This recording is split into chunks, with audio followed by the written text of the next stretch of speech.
इस धम्म उपदेश में अजान चाह बहुत ही सरल और गहरी बातों के माध्यम से हमें सेंसुअलिटी की बाढ़ से बाहर निकलने का रास्ता दिखाते हैं। वे समझाते हैं कि कैसे हम केवल एक्सटर्नल्स को देखते हैं और वर्ल्डली प्लेजर में ऐसे फंस जाते हैं जैसे दांतों में फंसा हुए आम के रेशे। हम जिन भी चीजों को अपना मानकर उनसे क्लिंग करते हैं, वे हमारे लिए जन्म और दुख का कारण बन जाती हैं। भगवान बुद्ध हमें केवल प्रैक्टिस का पाथ दिखा सकते हैं, लेकिन सच्ची विजडम पाने के लिए हमें खुद अपने माइंड को साफ करना होगा। अब आप एक ऐसे चौराहे पर खड़ी डी दिए ही हैं जहां आपको खुद यह तय करना है कि आप उसी भटकाव भरे वर्ldly रास्ते पर चलेंगे या फिर धम्म का पाथ चुनकर खुद को हमेशा के लिए आजाद करेंगे। अजान चाह द्वारा एक धम्म उपदेश, जो सेंसुअलिटी की बार .com। सेंसुअलिटी की बार साइट्स, आवाजों, महक, स्वाद और शारीरिक संवेदनाओं में डूबा हुआ। हम इसलिए डूबे हैं क्योंकि हम केवल एक्सटर्नल्स को देखते हैं। हम भीतर नहीं देखते। लोग खुद को नहीं देखते, वे केवल दूसरों को देखते हैं। वे बाकी सभी को देख सकते हैं, लेकिन वे खुद को नहीं देख सकते। ऐसा करना कोई बहुत मुश्किल काम नहीं है। बस बात यह है कि लोग वास्तव में कोशिश नहीं करते। उदाहरण के लिए, एक सुंदर स्त्री को देखें। वह आप पर क्या असर डालती है? जैसे ही आप उसका चेहरा देखते हैं, आप बाकी सब कुछ देख लेते हैं। क्या आप इसे देखते हैं? बस अपने माइंड के भीतर देखें। एक स्त्री को देखना कैसा लगता है? जैसे ही आंखें बस थोड़ा सा देखती हैं, माइंड बाकी सब कुछ देख लेता है। यह इतना तेज क्यों है? ऐसा इसलिए है क्योंकि आप पानी में डूबे हुए हैं। आप डूबे हुए हैं, आप इसके बारे में सोचते हैं, इसकी कल्पना करते हैं, इसमें फंस गए हैं। यह बिल्कुल एक गुलाम होने जैसा है। किसी और का आप पर नियंत्रण है। जब वे आपको बैठने के लिए कहते हैं, तो आपको बैठना पड़ीडिडहिचता है। जब वे आपको चलने के लिए कहते हैं, तो आपको चलना पड़ीडिडहिचता है। आप उनकी बात नहीं टाल सकते क्योंकि आप उनके गुलाम हैं। सेंसेस द्वारा गुलाम बनाया जाना भी बिल्कुल ऐसा ही है। आप चाहे कितनी भी कोशिश कर लें, ऐसा लगता है कि आप इसे छोड़ डीडीएच नहीं सकते। और अगर आप उम्मीद करते हैं कि दूसरे आपके लिए ऐसा करेंगे, तो आप सचमुच प्रॉब्लम्स में पड़ी डीडीएच जाएंगे। आपको इसे अपने लिए खुद ही झटकना होगा। इसलिए भगवान बुद्ध ने धम्म की प्रैक्टिस, दुख के पार जाने को हमारे ऊपर छोड़ डीडीएच दिया। उदाहरण के लिए निब्बान को ही ले लीजिए। भगवान बुद्ध पूरी तरह से एनलाइटेंड थे, तो उन्होंने निब्बान का डिटेल में वर्णन क्यों नहीं किया? उन्होंने केवल यह क्यों कहा कि हमें प्रैक्टिस करनी चाहिए और खुद के लिए पता लगाना चाहिए? ऐसा क्यों है? क्या उन्हें यह नहीं समझाना चाहिए था कि निब्बान कैसा है? भगवान बुद्ध ने सभी जीवों की भलाई के लिए अनगिनत युगों तक पारमियों को विकसित करते हुए प्रैक्टिस की, तो उन्होंने निब्बान को क्यों नहीं दिखाया ताकि वे सभी इसे देख सकें और वहां भी जा सकें? कुछ लोग ऐसा सोचते हैं, अगर भगवान बुद्ध को सचमुच सच पता होता, तो वे हमें बता देते। वे कुछ भी छिपाकर क्यों रखेंगे? वास्तव में इस तरह की सोच गलत है। हम उस तरह से सच को नहीं देख सकते। देखने के लिए हमें प्रैक्टिस करनी होगी, हमें उसे विकसित करना होगा। भगवान बुद्ध ने केवल विजडम विकसित करने का पाथ दिखाया, बस इतना ही। उन्होंने कहा कि हमें खुद प्रैक्टिस करनी चाहिए। जो कोई भी प्रैक्टिस करेगा, वह लक्ष्य तक पहुंच जाएगा। लेकिन वह पाथ जो भगवान बुद्ध ने सिखाया, वह हमारी आदतों के खिलाफ जाता है।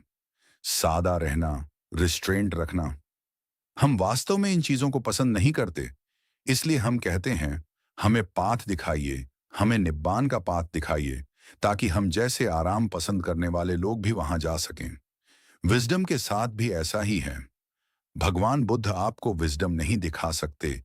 यह कोई ऐसी चीज नहीं है जिसे बस ऐसे ही बांटा जा सके। भगवान बुद्ध विजडम विकसित करने का पाथ दिखा सकते हैं, लेकिन आप इसे बहुत विकसित करते हैं या थोड़ा सा, यह व्यक्ति पर निर्भर करता है। लोगों के पुण्य और संचित गुण नेचुरली भिन्न होते हैं। बस किसी भौतिक ऑब्जेक्ट को देखें, जैसे कि यहाँ हॉल के सामने लकड़ी के शेर। लोग आते हैं और उन्हें देखते हैं, लेकिन सहमत नहीं हो पाते। एक व्यक्ति कहता है, ओह कितना सुंदर है, जबकि दूसरा कहता है, कितना घिनौना है।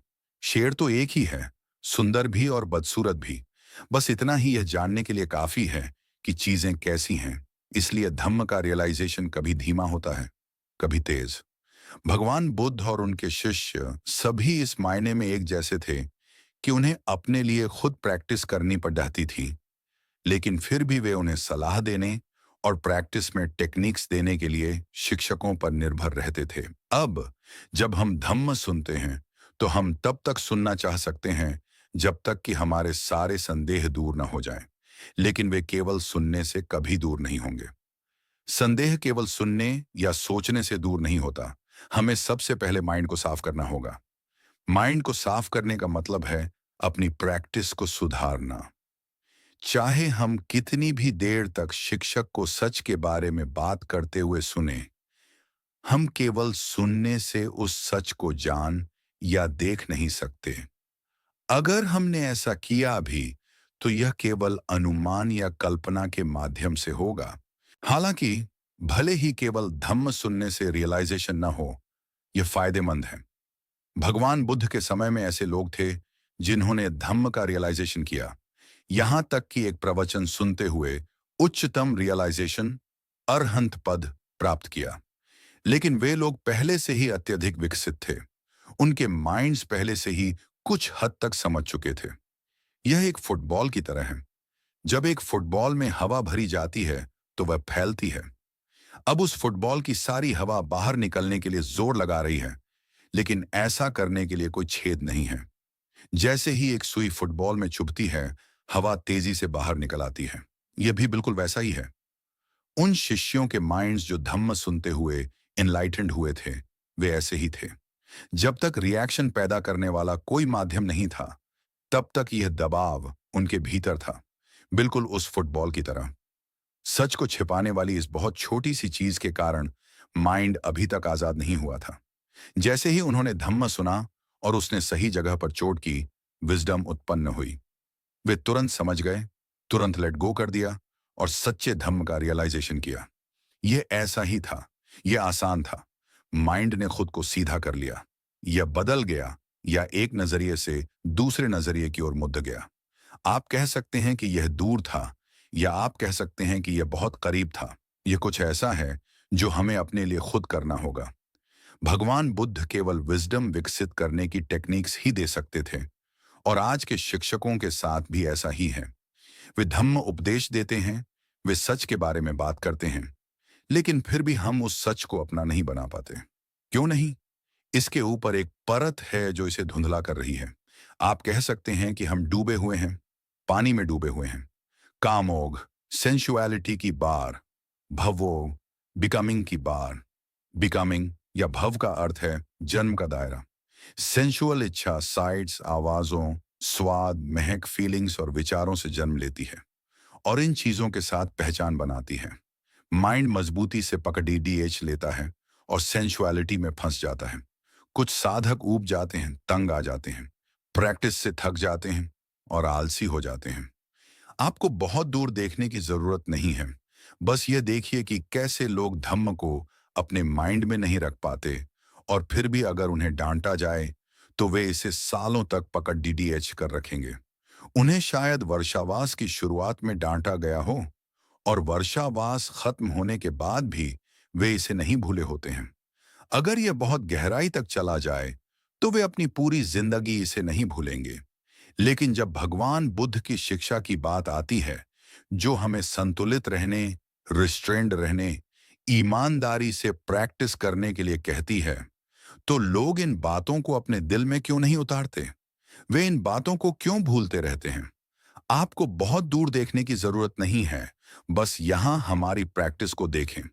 उदाहरण के लिए, ऐसे नियम स्थापित करना जैसे भोजन के बाद अपने कटोरे धोते समय बातचीत न करें। इतना भी लोगों के बस के बाहर लगता है। भले ही हम जानते हैं कि बातचीत करना विशेष रूप से उपयोगी नहीं है और हमें सेंसुअलिटी से बांधता है, लोगों को फिर भी बातें करना पसंद है। बहुत जल्द वे असहमत होने लगते हैं और अंततः बहस और झगड़ों में पड़ जाते हैं। इसमें इसके अलावा और कुछ नहीं है। अब यह कोई सूक्ष्म या रिफाइंड बात नहीं है, यह बहुत बेसिक है। और फिर भी लोग वास्तव में इसके लिए बहुत प्रयास करते नहीं दिखते। वे कहते हैं कि वे धम्म देखना चाहते हैं, लेकिन वे इसे अपनी शर्तों पर देखना चाहते हैं। वे प्रैक्टिस के पाथ पर नहीं चलना चाहते। वे बस यहीं तक जाते हैं। प्रैक्टिस के ये सभी नियम धम्म में गहराई तक जाने और उसे देखने के लिए कुशल साधन हैं, लेकिन लोग उसके अनुसार प्रैक्टिस नहीं करते। सच्ची प्रैक्टिस या कठोर प्रैक्टिस कहने का मतलब यह नहीं है कि आपको बहुत सारी एनर्जी खर्च करनी होगी। बस माइंड में थोड़ा प्रयास करें, उत्पन्न होने वाली सभी फीलिंग्स के साथ थोड़ा प्रयास करें, विशेष रूप से वे जो सेंसुअलिटी में डूबी हुई हैं। ये हमारे दुश्मन हैं, लेकिन लोग ऐसा करते नहीं दिखते। हर साल जैसे जैसे वर्षावास, रेन्स रिट्रीट का अंत करीब आता है, यह और भी बुरा होता जाता है। कुछ मंक्स अपनी सहन शक्ति की सीमा तक पहुंच चुके होते हैं, अपनी रस्सी के अंत तक। जैसे जैसे हम वर्षावास के अंत के करीब आते हैं, वे और भी बुरे हो जाते हैं। उनकी प्रैक्टिस में कोई निरंतरता नहीं होती। मैं हर साल इसके बारे में बात करता हूं, और फिर भी लोग इसे याद नहीं रख पाते। हम एक निश्चित स्तर स्थापित करते हैं और एक साल में ही यह टूट जाता है। वर्षावास लगभग खत्म होने वाला होता है और यह शुरू हो जाता है। बातचीत, मेलजोल और बाकी सब कुछ, ये सब टुकधे टुकधे हो जाता है। ऐसा ही होता है। जो लोग वास्तव में प्रैक्टिस में रुचि रखते हैं, उन्हें विचार करना चाहिए कि ऐसा क्यों है। ऐसा इसीलिए है क्योंकि लोग इन चीजों के बुरे परिणामों को नहीं देखते। जब हमें बौद्ध मंक्स के रूप में स्वीकार किया जाता है, तो हम सादगी से जीते हैं और फिर भी उनमें से कुछ चीवर उतार देते हैं, डिसरोब, ताकि मोर्चे पर जा सकें, जहां हर दिन उनके पास से गोलियां गुजरती हैं। उन्हें वह पसंद है। वे सचमुच जाना चाहते हैं। खतरा उन्हें हर तरफ से घेरे रहता है और फिर भी वे जाने के लिए तैयार रहते हैं। वे खतरा क्यों नहीं देखते? वे बंदूक से मरने के लिए तैयार हैं, लेकिन कोई भी वर्च्यू विकसित करते हुए मरना नहीं चाहता। बस इतना देखना ही काफी है। ऐसा इसलिए है क्योंकि वे गुलाम हैं और कुछ नहीं। इतना देख लीजिए और आप जान जाएंगे कि यह सब क्या है। लोग खतरा नहीं देखते। यह सचमुच हैरान करने वाला है ना? आप सोचेंगे कि वे इसे देख सकते हैं, लेकिन वे नहीं देख सकते। अगर वे इसे तब भी नहीं देख सकते, तो उनके बाहर निकलने का कोई रास्ता नहीं है। वे संसार में गोल गोल घूमने के लिए दृढ़ संकल्पित हैं। चीजें ऐसी ही हैं। बस इस तरह की सरल बातों के बारे में बात करके हम समझना शुरू कर सकते हैं। अगर आप उनसे पूछें, आप क्यों पैदा हुए थे, तो उन्हें शायद जवाब देने में बहुत परेशानी होगी, क्योंकि वे इसे देख नहीं सकते। वे सेंसेस की दुनिया में डूबे हुए हैं और बिकमिंग या भव में डूबे हुए हैं। भव जन्म का दायरा है, हमारा जन्म स्थान। सीधे शब्दों में कहें तो जीव कहां से पैदा होते हैं? भव जन्म की प्राथमिक शर्त है। जहां भी जन्म होता है, वह भव है। उदाहरण के लिए मान लीजिए कि हमारे पास सेब के पेड़ों का एक बागीचा है, जो हमें विशेष रूप से पसंद है। अगर हम विजडम के साथ विचार नहीं करते हैं, तो वह हमारे लिए एक भव है। वह कैसे? मान लीजिए कि हमारे बागीचे में 100 या 1000 सेब के पेड़ हैं। इससे वास्तव में कोई फर्क नहीं पड़ता कि वे किस तरह के पेड़ हैं। बस जब तक हम उन्हें अपने खुद के पेड़ मानते हैं, तब तक हम उन सभी पेड़ों में से हर एक में कीड़े के रूप में जन्म लेने वाले हैं। हम हर एक में छेद करते हैं, भले ही हमारा इंसानी शरीर अभी भी घर में पीछे हो। हम उन पेड़ों में से हर एक में अपनी जड़ें, टेंटिकल्स भेजते हैं। अब हम कैसे जानते हैं कि यह एक भव है? यह एक भव, एग्जिस्टेंस का दायरा है, क्योंकि हम इस विचार से क्लिंगिंग करते हैं कि वे पेड़ हमारे अपने हैं, कि वह बागीचा हमारा अपना है। अगर कोई कुल्हाड़ी लेकर एक पेड़ को काट दे, तो वहां घर में बैठा मालिक पेड़ के साथ ही मर जाता है।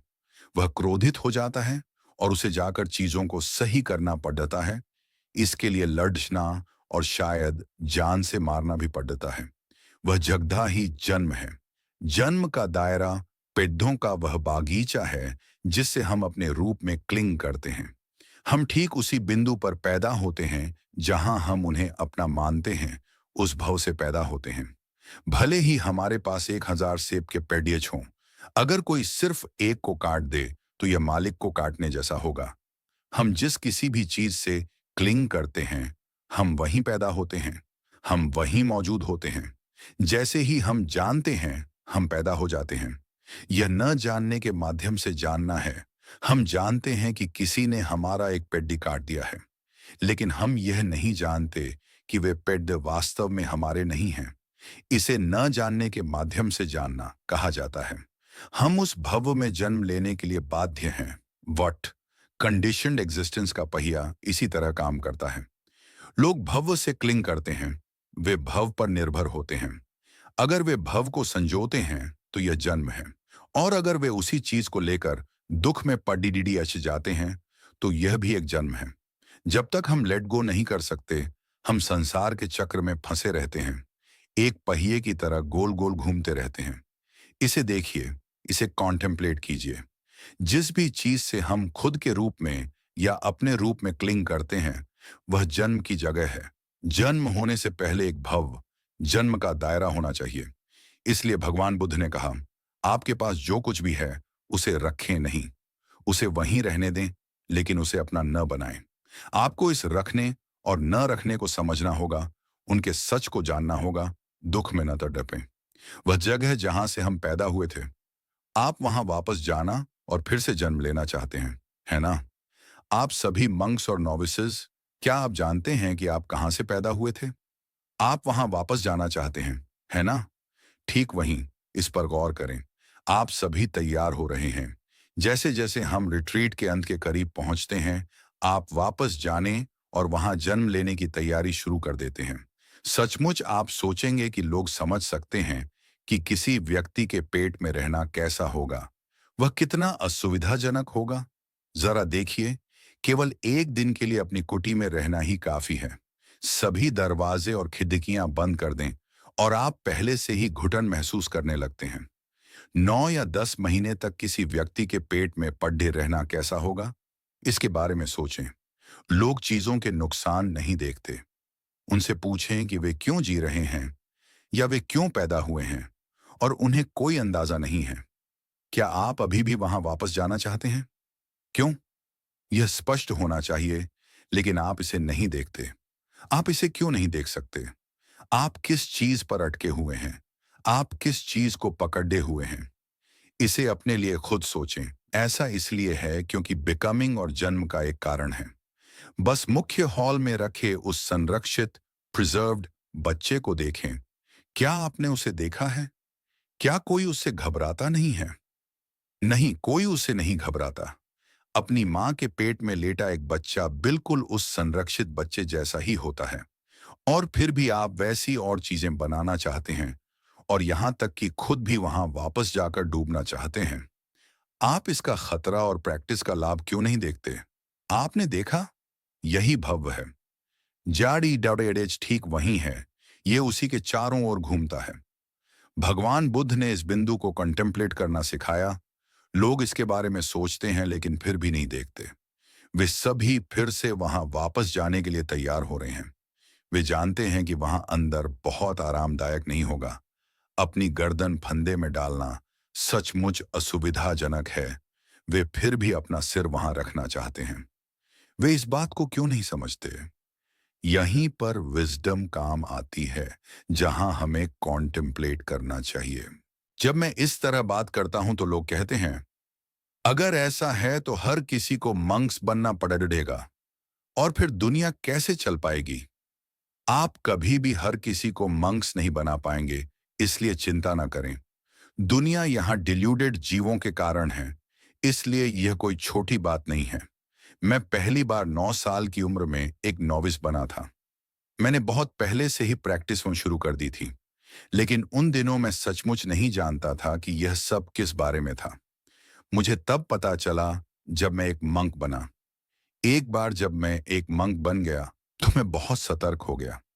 लोग जिन सेंसुअल प्लेजर में इंडल्ज करते थे, वे मुझे इतने मजेदार नहीं लगते थे। मैंने उनमें दुख देखा। ये एक स्वादिष्ट केले को देखने जैसा था, जिसे मैं जानता था कि वह बहुत मीठा है, लेकिन मैं यह भी जानता था कि उसमें जहर मिला है।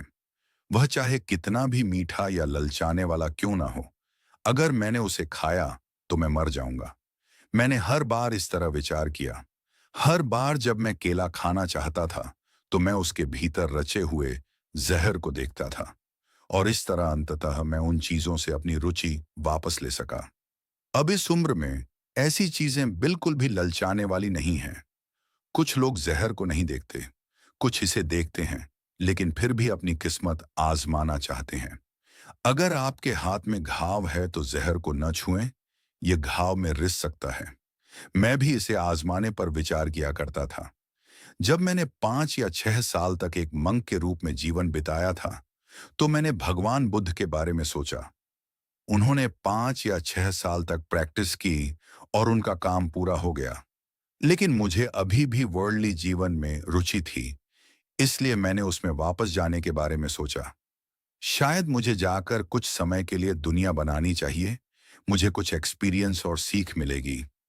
यहां तक कि भगवान बुद्ध का भी अपना बेटा राहुल था। शायद मैं बहुत सख्त हो रहा हूं। मैं बैठा और कुछ समय तक इस पर विचार किया, जब तक कि मुझे रियलाइजेशन नहीं हुआ। हाँ ठीक है, वह सब बहुत बढ़िया है, लेकिन मुझे बस डर है कि यह भगवान बुद्ध पिछले वाले जैसे नहीं होंगे।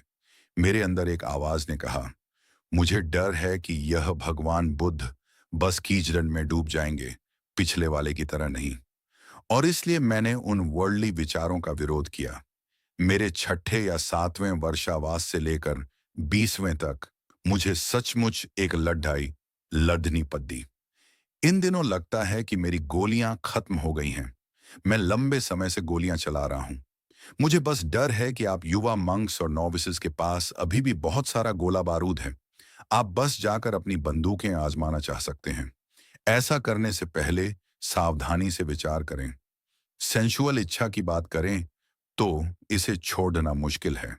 इसे वैसा ही देखना सचमुच मुश्किल है जैसा यह है। हमें कुशल साधनों का उपयोग करना चाहिए।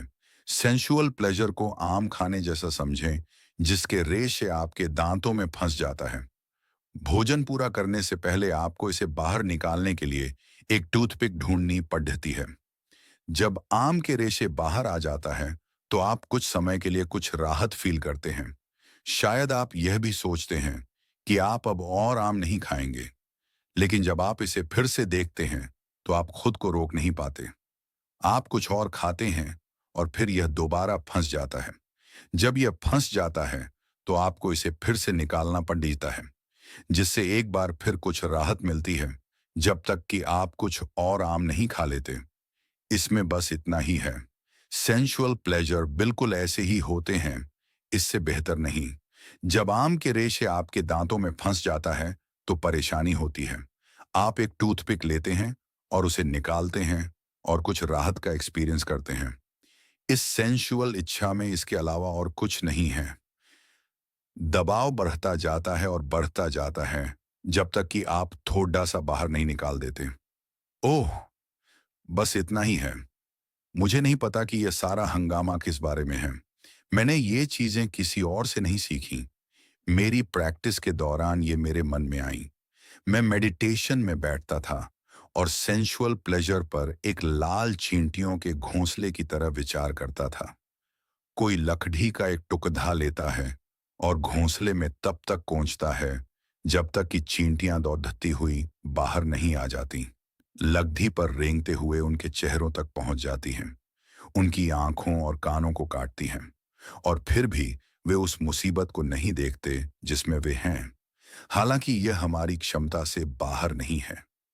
भगवान बुद्ध की शिक्षा में कहा गया है कि अगर हमने किसी चीज का नुकसान देख लिया है, चाहे वह कितनी भी अच्छी क्यों न लगे, हम जानते हैं कि वह नुकसानदेह है। जिस किसी भी चीज का हमने अभी तक नुकसान नहीं देखा है, हम बस सोचते हैं कि वह अच्छी है। अगर हमने अभी तक किसी चीज का नुकसान नहीं देखा है, तो हम उससे बाहर नहीं निकल सकते। क्या आपने ध्यान दिया है? ये चाहे कितना भी गंदा क्यों ना हो, लोगों को यह पसंद आता है। इस तरह का काम साफ नहीं है, लेकिन आपको इसे करने के लिए लोगों को पैसे भी नहीं देने पड़े देते।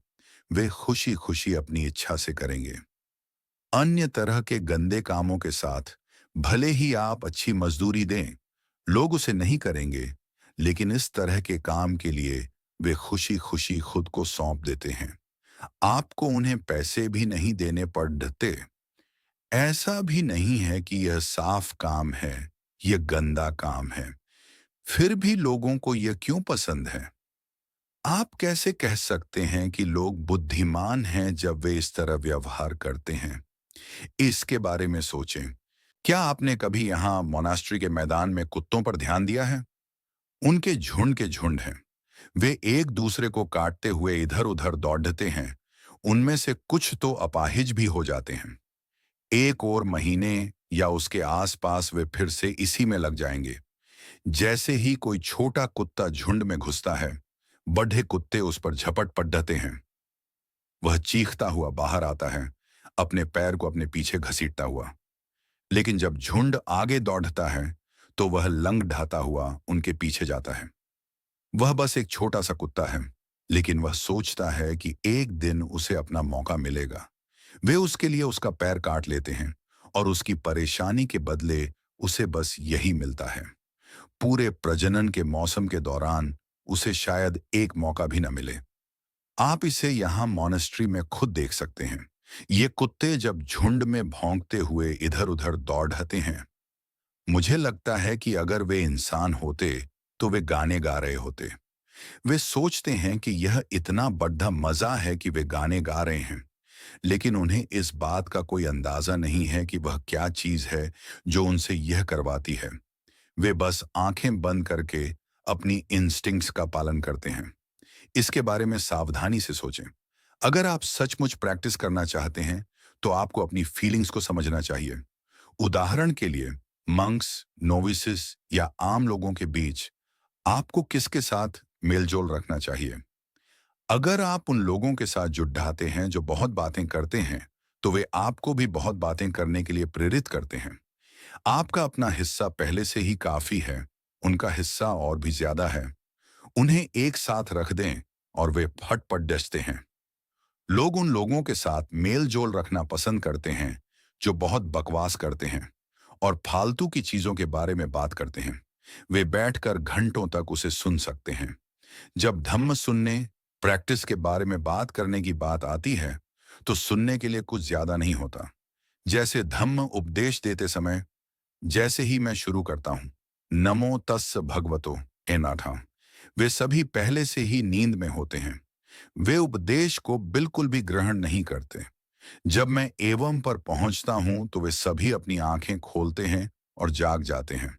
हर बार जब कोई धम्म उपदेश होता है, तो लोग सो जाते हैं। वे इससे कैसे कोई लाभ प्राप्त करने वाले हैं? सच्चे धम्म साधक एक उपदेश से प्रेरित और अपलिफ्टेड फील करते हुए लौटेंगे। वे कुछ सीखते हैं। हर 6 या 7 दिन में शिक्षक एक और उपदेश देते हैं, जो लगातार प्रैक्टिस को बढ़ावा देता है। यह आपका मौका है। अब जब आप दीक्षित हो गए हैं, यह केवल एक ही मौका है। इसलिए करीब से देखें, चीजों को देखें और विचार करें कि आप कौन सा पाथ चुनेंगे। अब आप आजाद हैं। आप यहां से कहां जाने वाले हैं? आप वर्ल्डली रास्ते और धम्म के रास्ते के बीच चौराहे पर खड्डी हिरन हैं। आप कौन सा रास्ता चुनेंगे? आप कोई भी रास्ता ले सकते हैं। यह फैसला करने का समय है। चुनाव आपको करना है। यदि आपको आजाद होना है, तो वह इसी मौदह पर है।